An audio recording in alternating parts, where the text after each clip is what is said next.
I'm so glad to see that you are here at this video. So I want to get really into it, and I feel like this is a little bit of a yap sesh, so please feel free to put this video on in the background while you're doing your makeup. We can do a makeup together. I want to talk about very briefly, what is it to be 2000s? What are we looking at when we are talking about the Tuscan mom, the 2000s aesthetic? And I think fundamentally, the 2000s was an era similar to ours, but it had deep roots in the 90s, truly. I wouldn't say that there's a lot of callback to the 80s, but fundamentally where the 2000s gets its aesthetics and style especially really falls back to the 1990s. And the problem that I have and the gripes that make me really committed to this look and the clothing, the style, and even everyday life is that it seems very shallow. We rely on this aesthetic and this pleasing idea that's just a Pinterest board of amalgamations of what my life, or broader sense, when you're looking at these images, what your life would be if you lived in the 2000s and that you had the dream life that you wanted. And I think that this is hard for me because I think that this is super achievable, but some people or some women feel less committed but really yearn for the aesthetic. So this whole series that I'm making is so that you can fully commit to being a part of like this 2000s Tuscan style and really have a serious revival in that. Why would I address it in such a way is because I think that in the age of TikTok, Instagram, and trends, everyone has lost their style so seriously that it's hard to even decide on what to wear or who your identity is at that moment in time, because it changes with the week, the day, and even down to probably the hour. And in this is that my call to you to say, hey, we can figure out an aesthetic and really actually get into the science and almost cultural archaeology of the 2000s so that you and we can then see a more cohesive idea of what our style and personality is. And in that, it's pleasing to me because I know that people are not just going to Hollister and Buckle to buy these clothing, but have no basis and then forget about it in a week. And I think that really sucks because the 1990s and 2000s was like the pinnacle of fashion. And it feels like a disservice to our predecessors essentially in fashion to just reject it so quickly for the sake of a new shallow trend. So that's why I'm actually starting this video with the makeup and Kevin Aucoin, because he was literally the defining person who set in stone what makeup should be from 1990s up until pretty much 2020. He was the editorial artist that framed CoverGirl and Vogue, and he was an in-house makeup artist for those magazines. And that's very significant because what defined what makeup was supposed to look like and what it was supposed to do for the viewer and the wearer was really truly defined by him. And not in a shallow way at all, but because he truly believed beauty comes from the inside and that everybody has a ability to be beautiful and that makeup isn't just cookie cutter, but a part of an expression and a part of a mood. So that's why I really want to start with him, because if we want to talk about the cultural significance of what American 2000s fashion and aesthetics are rooted in, a part of this key, part of that is this key figure, him. So I figured the best way to do that was to follow a tutorial that he has.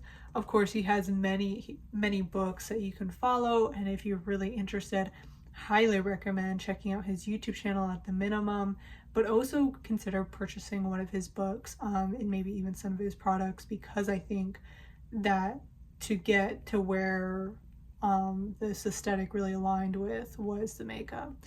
So I will be doing the Sophisticate today because I think this one is going to really align with how I typically do my makeup anyways, and a good starting tutorial that isn't so nuanced. And I think makeup has gotten so nuanced, like has so much nuance and like difficulties, that like going back to basics such as this is so great. So I want to just make clear that I have already done my base. He had made it in the tutorial, in this tutorial, he had said that the brows should be, I think he's kind of saying that the brows should be pretty thick and well done and groomed. He always makes that very clear. That concealer is lightly applied under the eyes and a loose face powder be all over the face. So not really working with a foundation, it doesn't seem like, but simply just working with the skin that we have. This may not be the greatest for everybody.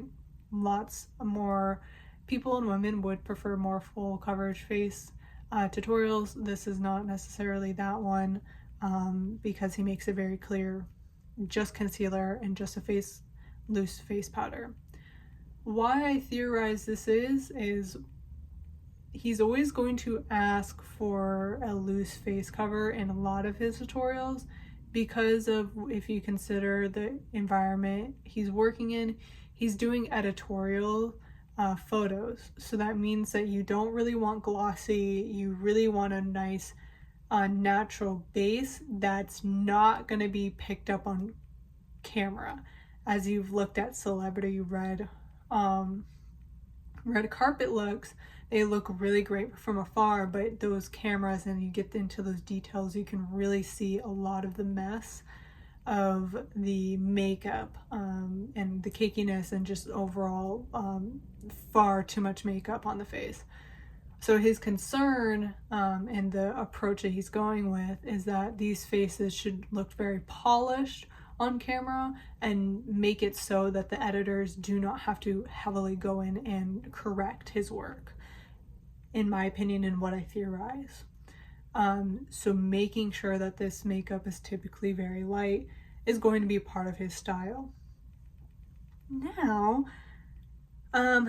so we have a base, nothing really significant or anything like that, but he starts with actually going into using a white eye pencil, draw inside the rim of your eyes and into the lashes. He's saying that you can strengthen this look. So let's start with that. I don't think I necessarily have to describe the technique of doing eye pencil, especially not white eye pencil. I usually do try to convey how to do black eye pencil because I think there's a lot of different ways of doing it, but he's saying to bring it like basically into the corner of the eye all the way to here to here. So making sure that there's like actually going in, and probably that inner corner like I'm doing right now is going to brighten up that look really well, which I'm already liking. Dude, I think he just knows what he's talking about because already that looks really nice. And it's just simple, like I didn't overdo it, and making it so that it just brightens the eye a little bit, I think.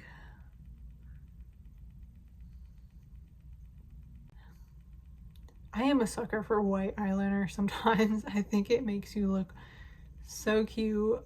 I honestly think in some ways white eyeliner is a little bit pick me. And guys, don't be ashamed of your pick me origins. It's all right. As long as you know the behavior, it's okay. But yeah, So a little bit of a close-up. You can kind of see right here. I think this is what he really meant too, is putting this at the very corner of the eyes. And what I essentially did was, I'm not going into the, I don't know what this is called. You know what I'm saying though, right? Like into here, but actually just putting it like right on the eye itself, which I think makes it look really nice, and what it's probably a white eyeliner is supposed to be doing.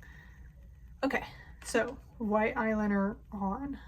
Now, the next part, a dark brown powder eyeshadow is applied, starting from the outer eye corner and following the crease of the eye all the way into the upper inner corner of the eye near the beginning of the brow. Okay. So let's start with that. I've been getting into Morphe. I think Morphe is so good. I've been having a hard time liking anything else. I love how small these palettes are. It's been helping me because I feel like sometimes I get these palettes with a bunch of colors, but I never use any of all of them. And it kind of becomes a waste. So I think he's saying a dark brown powder. This one is I like the color of this, but this is too shiny, I think, to what he's talking about. So kind of a shame, can't use it. But we have this palette, and this one is a nice brown color. I'm literally tempted to get another palette from Morphe, but I know I really shouldn't because I'm practicing, what is it called? Self-discipline. I'm practicing self-discipline. So it's a little bit hard to do what he's talking about. Probably having a good base might be a little bit better, but I think that's essentially, I probably shouldn't have done the corner of the eye. I don't think he was saying don't do the corner of the eye. But do drag it along. And this is so dark. But I have faith that this is gonna look really good. So already I'm liking how it looks. I think it's very plain, and I think that it does need to be blended out a little bit more.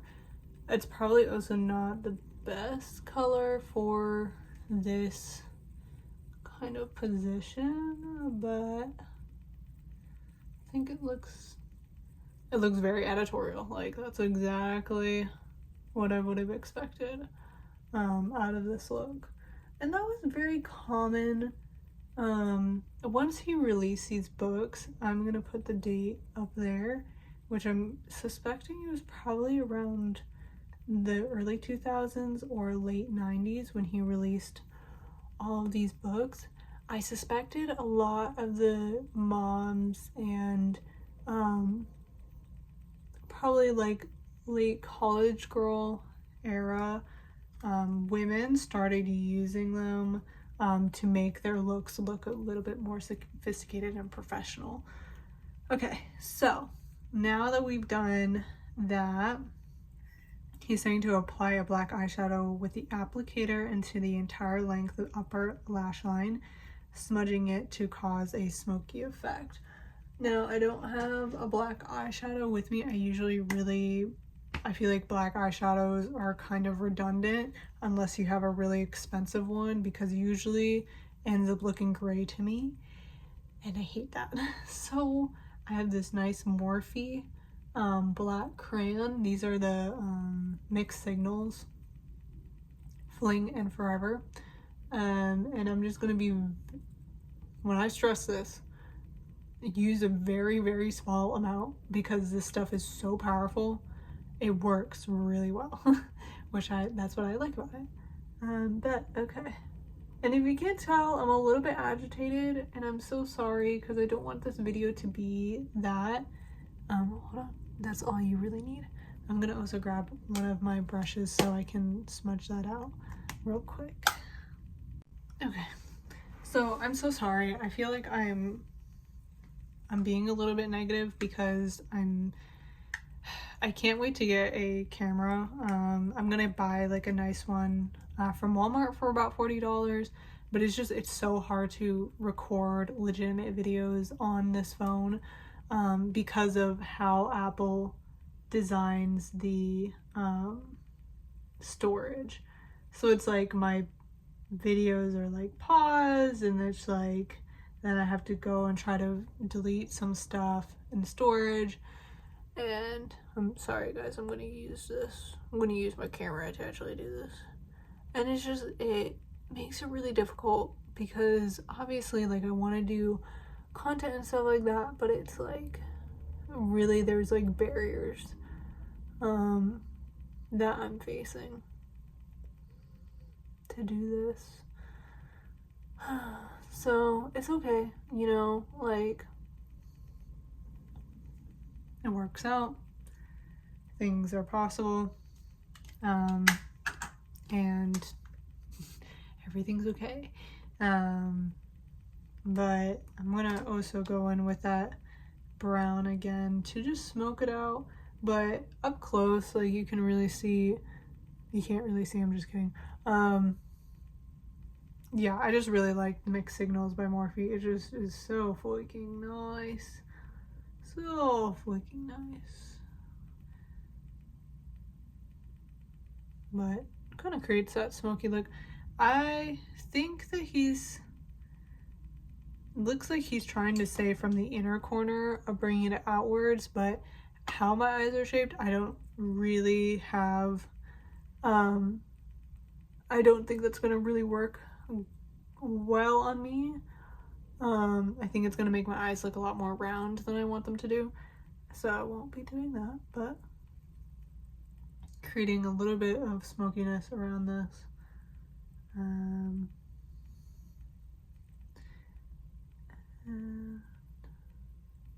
Yeah.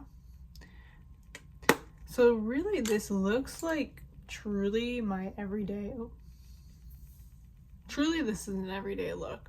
This is not very complicated, but this would look really great for editorial looks. And I think like that's where you can even probably get like the 2000s off duty like model, I think is like really kind of makeup like this. So let's see what's next. Now a fix of a few individual eyelashes. I won't be doing that, but he's saying trying to create a butterfly effect, and to cover with adhesive and black eyeshadow once it has dried. I won't be doing that, but so applying that black mascara to the top and bottom. So let's go ahead and do that really quick. I like to go in with this first, to just clean up if there's any like dust on my eyes. I feel like it actually really works to make my mascara work a lot better. So I start with a Prada. I don't remember which Prada Scope. The Prada Scope mascara. I really like it. It lifts your lashes pretty well, but does not give them volume, which is what I'm going for because I want to lengthen the lashes first. So just really doing that.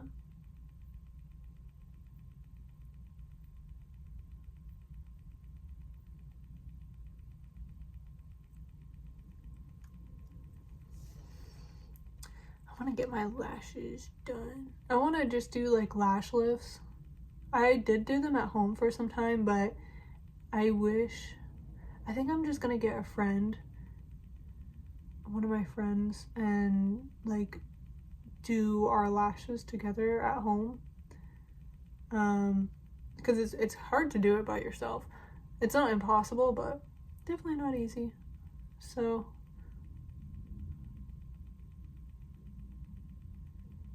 saying bottom and top lashes.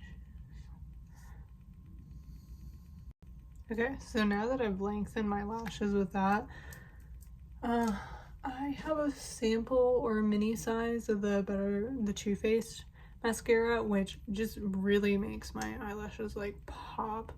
and I love it. I'm sorry. I think it really is one of the best mascaras out there. It's super hard to compete. There's a lot of great mascaras out there, but girl, she gotta be one of the best. But yeah, we just use a little bit of that. Not too much because it can get super clunky looking, which you don't really want, especially because he's saying the butterfly look, which I don't know what that means, but I'm guessing it's like kind of wispy in essence. But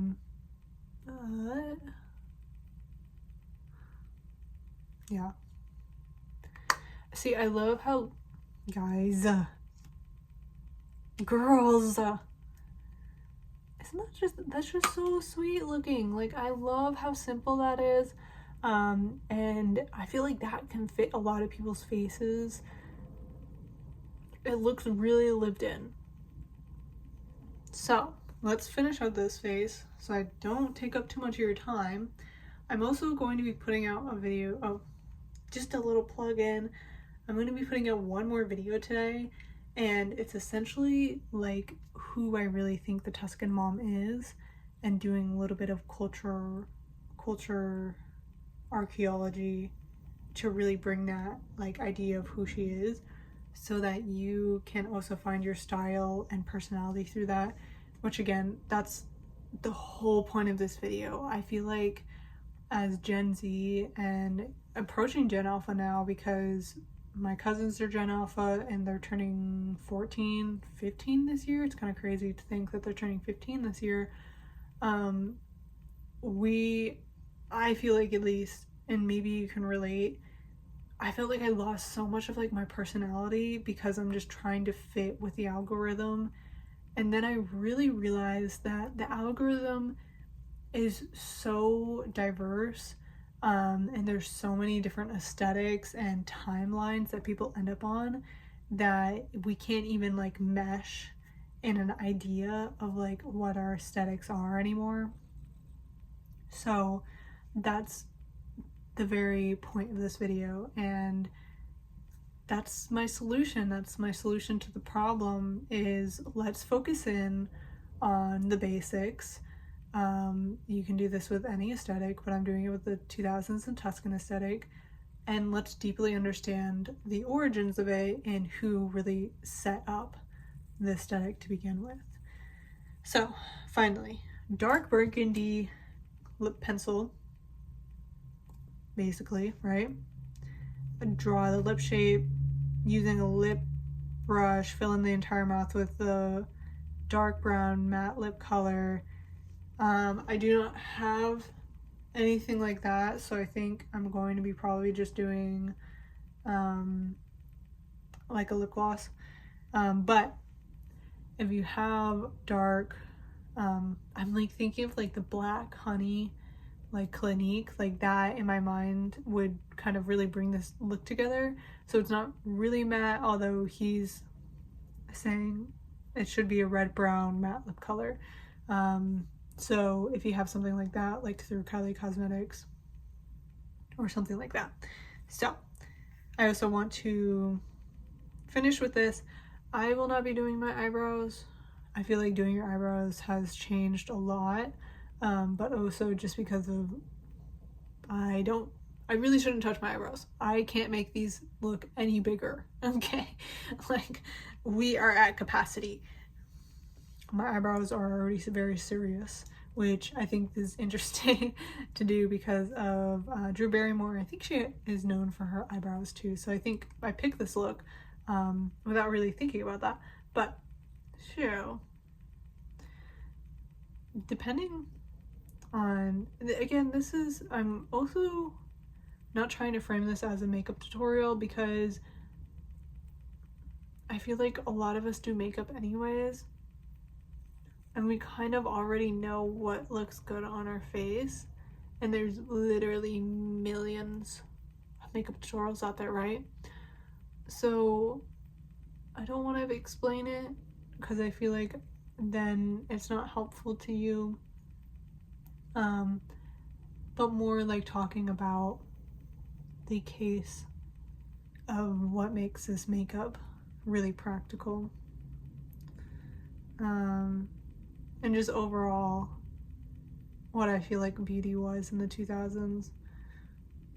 Of course, I wasn't there. They would always really define the Cupid's bow. I don't, because I have an awkward smile. I go like this, so I like to kind of just make it a little bit less noticeable. I also don't really know if I like this color. It's not my favorite color, but it does work. So this is actually from Hope Beauty. I love her stuff. It is a very pink one, but it's what I have on hand right now. But I think it's focusing on having very moody tones, which is gonna be like, for the fall, this makeup look I just think is just like the perfect fall look. I'm excited to do some dark colors on my lips, but I feel like I steer away from them just because my features are already pretty dark. So, or not my features, but like I have dark hair, I have dark eyes, I have very dark eyebrows, my skin is fair, I would say, so kind of trying to keep my lips fair looking too helps that contrast and not adds another element of like a dark aspect that kind of can get a bit tweaky. Okay, so wrapping up this video, that's the final look. I'm super excited to kind of continue to explore this idea with you. I recommend checking out the Pinterest board below because I'm going to just post a bunch of his tutorials that he had in the books. Of course, I did not publish these images from his book, so like I don't know who uploaded them, but yeah, so check back with my channel later today. I'm going to be posting more about the Tuscan aesthetic and how personally, if I had $1 million, I would decorate my house according to that aesthetic. So I will see you in the next video, and check back for my video later on today because we will be covering what the Tuscan aesthetic in my mind really should be, but not really just should be, but should be how I would interpret it through cultural archaeology. So check back for that video later today.